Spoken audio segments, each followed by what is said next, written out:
أعوذ بالله من الشيطان الرجيم. بسم الله الرحمن الرحيم. الحمد لله رب العالمين، والصلاة والسلام على أشرف الأنبياء وأطهر المرسلين، شفيع المذنبين وحبيب رب العالمين، محمد صلوات ربي وسلامه عليه وعلى آله وصحبه الطيبين الطاهرين. إن الحمد لله نحمده ونستعينه ونستغفره ونستهديه، ونعوذ بالله من شرور أنفسنا وسيئات أعمالنا. من يهده الله فلا مضل له، ومن يضلل فلا هادي له، وأشهد أن لا إله إلا الله وحده لا شريك له، وأن محمدا صلوات ربي وسلامه عليه عبده ورسوله. أما بعد، فإن أصدق الحديث كتاب الله، وخير الهدي هدي محمد صلى الله عليه وسلم. In the name of Allah, the compassionate, the most merciful, all praise is due to Allah. We bear witness that no one is worthy of worship but Allah, and we bear witness that Muhammad sallallahu alayhi wasallam is indeed his final messenger. The best of speech is the book of Allah. The best of guidance is the guidance of Muhammad sallallahu alayhi wasallam. May Allah subhanahu wa ta'ala make us amongst those who listen to the best of speech, the book of Allah, and follow its commandments. And may Allah subhanahu wa ta'ala make us amongst those who come to know the best of ways, the way of Muhammad sallallahu alayhi wasallam, and make us amongst his followers. Allahumma ameen, Allahumma ameen, Allahumma ameen. يا أحباب رسول الله صلوات ربي وسلامه عليه، خارج نطاق الأنبياء أكثر شخصية مذكورة بالاسم في القرآن هو فرعون. Outside of the messengers of Allah, the most mentioned personality by name in the Quran is Pharaoh, the representation of oppression, epitome of tyranny. Over 70 different places Allah subhanahu wa ta'ala speaks about the Pharaoh. Please remember, Pharaoh is a title, is not an individual. And whenever the Quran does not give specifics but speaks general, it means that the story can potentially be repeated. And that's why the Quran does not give names, because every now and then there is a Pharaoh. And moreover, وأكثر قصة مكررة في القرآن هي قصة موسى عليه السلام. And the most repeated story in the Quran is the story of Musa عليه السلام. قال ربنا جل وعلا: ولقد أرسلنا موسى بآياتنا وسلطان مبين إلى فرعون وهامان وقارون فقالوا ساحر كذاب. In one of these places, Allah subhanahu wa ta'ala says, we have indeed sent Musa alayhi salam, Moses, with clear manifest authority from us, to Pharaoh, to Haman, to Qarun. 3 individuals we will speak about inshallah shortly. فقالوا ساحر كذاب. They respond and they said, Musa is nothing but a lying sorcerer. He is nothing but a lying magician. فَلَمَّا جَاءَهُمْ بِالْحَقِّ مِنْ عِنْدِنَا. And when he brought to them truth manifesting from us, قَالُوا اقْتُلُوا أَبْنَاءَ الَّذِينَ آمَنُوا مَعَهُ وَاسْتَحْيُوا نِسَاءَهُمْ. They said collectively, all 3 entities, they said, slay in great numbers the sons of those who chose to follow him, وَاسْتَحْيُوا نِسَاءَهُمْ, but spare their women. وَمَا كَيْدُ الْكَافِرِينَ إِلَّا فِي ضَلَالٍ. But the guile, the plotting of those who are bent on denying the truth is going to be futile. It's going to be erroneous. It is not going to bear any fruit. See, touched on this a little bit last time.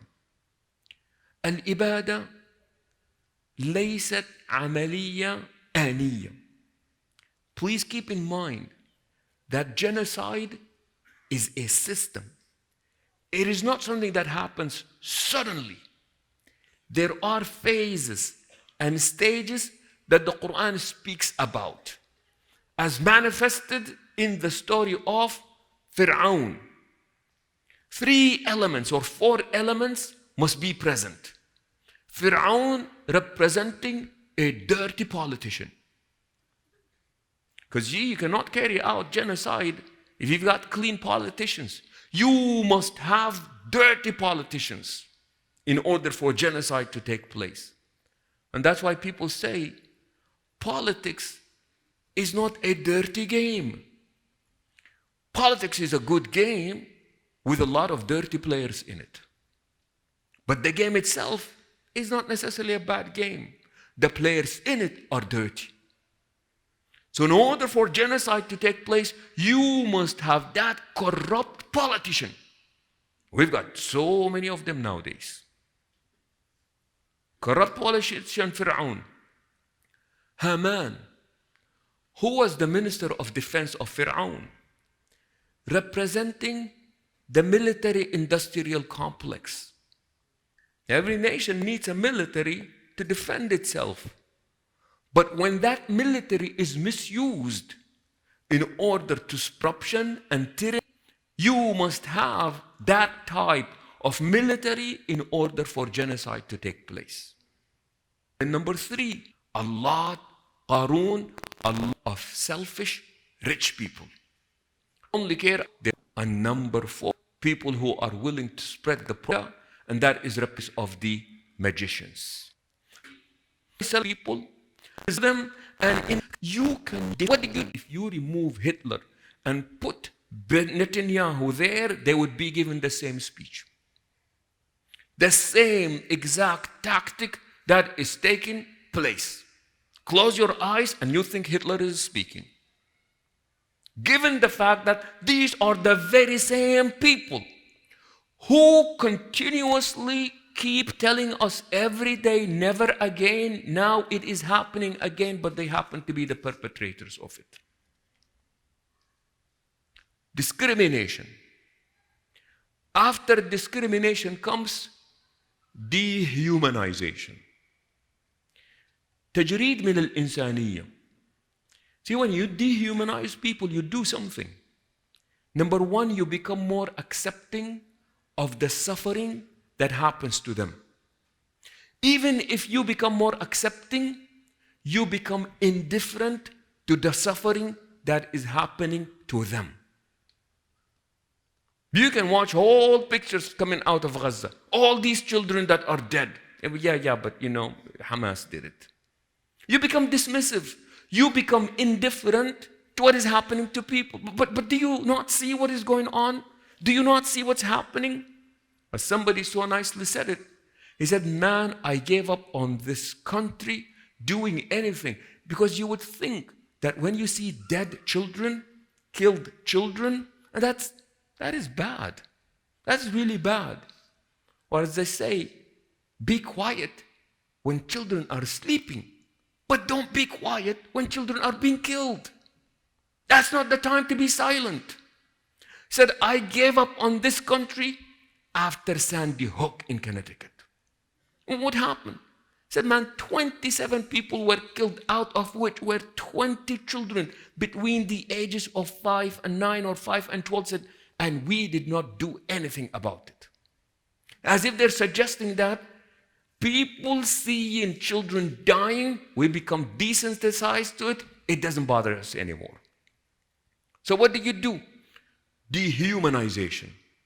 When you dehumanize people, you become more accepting of the suffering that happens to them, or at least you become indifferent to the suffering that is happening to them.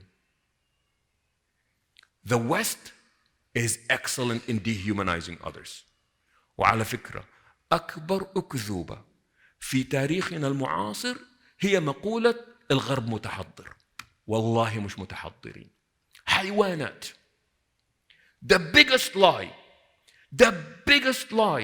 that we've been told in recent history, that the West is noble and everybody else is a third world country.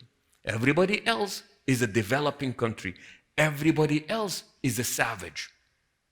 Look into history, and you will find out that most of these atrocities in the world was actually committed by Europeans. I was reading about the genocide that happened to Native Americans. I was looking into Peter Burnett, the governor of California, who called for the extermination of the Native Indians. The Homestead Act, 1862, where people were given, register for $10, move west, the government will give you anywhere between 160 to 500 acres. This land is yours. Take it from the Indians. People were taught that if you get an Indian, get their skull, the government would pay you $5. People were told that if you get an Indian, skin them, they make good boots. Their skin makes good boots. Because they were the savages. And what we do when you do that, you become more accepting because the people have been dehumanized. You don't see them as people like you, suffering with feelings. No, you don't see that. They are subhumans. This is how Europeans spoke about Jews in Europe, calling them cockroaches, calling them rats, calling them vermin. It's a process of dehumanization. And when you see the way that these Zionist thugs speak about Palestinian children, Palestinian people, they are engaged in the process of dehumanization. عليهم لعنة الله إلى يوم الدين. The curse of Allah be upon them until the day of judgment, Ya Rabbal Alameen. So what do? Once you dehumanize people, now you are ready to exterminate them. Dehumanization, and then you go into annihilation. And the rest of the world is absolutely quiet. Dismal, deafening silence. Love the words of Father Desmond Tutu from South Africa. When he said that in a situation of injustice, if you decide to be neutral, then you have chosen the side of the oppressor. Dr. King said, silence is the worst type of betrayal. يقول النبي صلى الله عليه وسلم الساكت عن الحق شيطان أخرس. The Prophet of Allah said it more eloquently, where he said that he who sees the truth and says nothing is nothing but a mute devil. Because there are two types of devils. There are those who talk, and then there are the devils who keep quiet. They are equally guilty. They're equally guilty.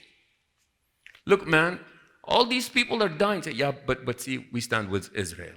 But the baby, we stand with. And then comes the president. Allahumma salli ala Rasulillah. What does he say? He's not sure about the numbers of the Palestinians who have died. Because he believes that, you know what, these numbers may be a little bit exaggerated. How many people do you want, Joe? How many people do you want dead? When is it not an exaggeration? So what do? They publish the names of every single Palestinian that died with the number of their ID. These are the people who are dead, according to the health ministry. But even then, you look into this and you say, we're talking to the wrong people. We're talking to Pharaoh right now. Because see, Pharaoh is not moved by babies dying. These types of things, Pharaoh is not capable of these. This is high-level intellectual, social, emotional skills that these people do not possess. Dehumanization is what we're seeing right now. And then there is, after dehumanization, there is preparation. And they say that at the stage of preparation, if people don't do anything, the next step is going to be annihilation. As we speak, they've got 200,000 people waiting, making sure that they bomb everything before they go in, making sure that that's preparation. And what is going to happen after preparation? There is going to be annihilation. And then what happened after that? Justification. It wasn't our fault. We always wanted peace, but it was them that did not want peace. And you see this. And in the process, of course, you have a propaganda machine. And I love what our brother Malcolm X said, and may Allah subhanahu wa ta'ala bless his soul. Said, saying says that if you don't watch the news, you become uninformed. But if you watch the news, you become misinformed. What do? Don't watch it, you don't know what's going on. Watch it, you become misinformed. So what does Malcolm X say? Hajj Malik al-Shabazz. He said, if you're not careful, the newspapers will have you hate the people being oppressed and love the people doing the oppression. If you're not careful, you will end up hating the people who are being oppressed, and you will love the people who are doing the oppressing. And that's why in our deen, we celebrate the gift of speech. And the way that you celebrate the gift of speech, you don't use it to lie. You don't use it to intentionally misinform. There is this incident where the Prophet ﷺ was once reclining, talking to his companions. He said, أَلَا أُخْبِرُكُمْ بِأَكْبَرِ الْكَبَائِرِ? Shall I inform you about the most serious of sins, like the biggest major sins? قالوا بلى يا رسول الله. قال الشرك بالله, associating others with Allah. عقوق الوالدين, dishonoring your parents. وكان جالسا, he was reclining. كان متكئا, he was reclining. فجلس, he sat straight, because he is about to say something very serious. What does he say? ألا وقول الزور, giving false testimony. ألا وشهادة الزور, giving false testimony. ألا وقول الزور, giving false testimony. ألا وشهادة الزور. And he kept repeating it حتى قلنا ليته سكت. He said it so many times that the people around said, we wish that the Prophet ﷺ would say it no more. We wish that the Prophet ﷺ would not say it anymore. But you just mentioned associating others with Allah. This is the most serious, but it only hurts you. Dishonoring your parents, that's really bad, but that's confined. That's just you and family. But you give a false testimony. As a result of it, what happened? Remember the man who stood in front of the United Nations? We've got the smoking gun. Iraq has weapons of mass destruction. Well, because of that, millions of people died. Millions of people died because somebody knowingly, intentionally gave a false testimony. And every day we see people giving false testimonies that are leading to the death and the killing and the murder of these people. But we have agreed, my brothers and sisters, we do not want to be downers. We don't want to be downers. In the process, man, so much good is coming out of this. The propaganda is not working. Young people, man, young people on TikTok saying, I've seen what's going on. I don't believe this anymore. And they're changing their minds. So much so that there are reports that the Israeli government is paying YouTube influencers on social media, on TikTok and these places. Look, we offer you money, just change your mind. Young people are coming out and saying, I'm not selling my soul for $5,000 or $2,000. I am going to speak the truth. Good is coming out of this. Love our Jewish brothers and sisters who are in Washington demonstrating, getting arrested, all repeating, not in our name. Don't do this in our names. See, it's one thing for us to say it, but somebody from within, that's integrity. That is integrity. These people we love, may Allah subhanahu wa ta'ala guide them, Ya Rabbil Alameen. Wallahi, may Allah guide them. That is integrity. Yes, I am one of them, but what them is doing is wrong. It takes integrity for people to speak this way, and that's why we love these people. We love these people. A lot of good is coming out of there. I was telling our brothers, man, a lot of potential friends out there. A lot of potential friends out there. People just don't know. The best thing that we can do right now is to share with people. Remember, he who frames the argument wins the argument. The narrative now has got to change. I don't have much hope on politicians. Any politician that says anything negative right now is just committing political suicide. And besides, these Zionist media, they've got them in their pockets. Politicians are absolute, they're not free.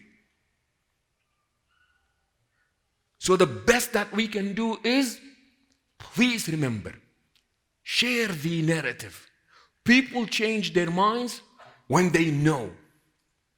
Earlier this morning, I had a confession.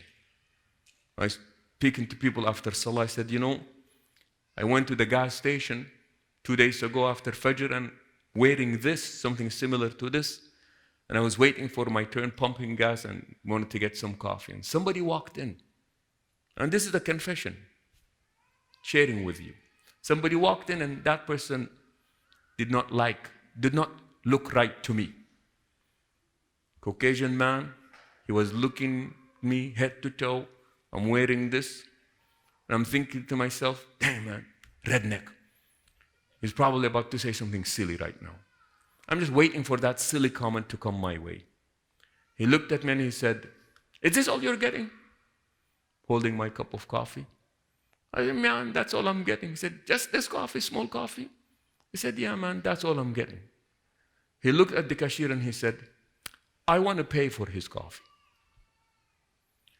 I was waiting for a silly comment, but it was me that was silly.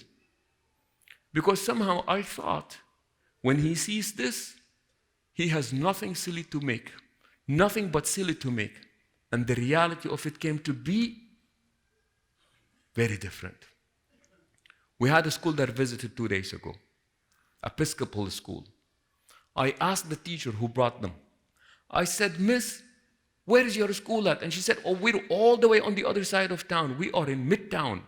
I said, there is a much closer mosque to you that you can take your teachers there.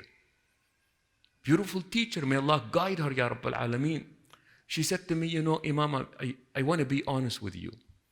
After we're done visiting you, we will be visiting Temple Israel. Temple Israel is very beautiful.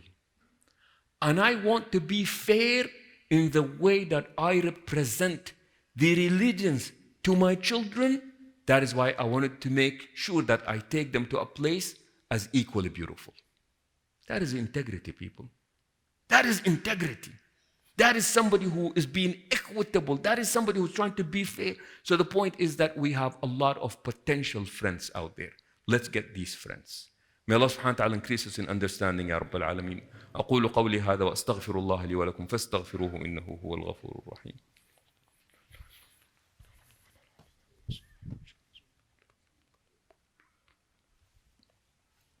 الحمد لله وكفى والصلاة والسلام على رسوله المصطفى وعلى من بآثاره اقتفى. Please continue to pray for the people of Gaza. May Allah subhanahu wa ta'ala make them victorious. May Allah subhanahu wa ta'ala destroy all those who intend ill for them, Ya Rabbil Alameen.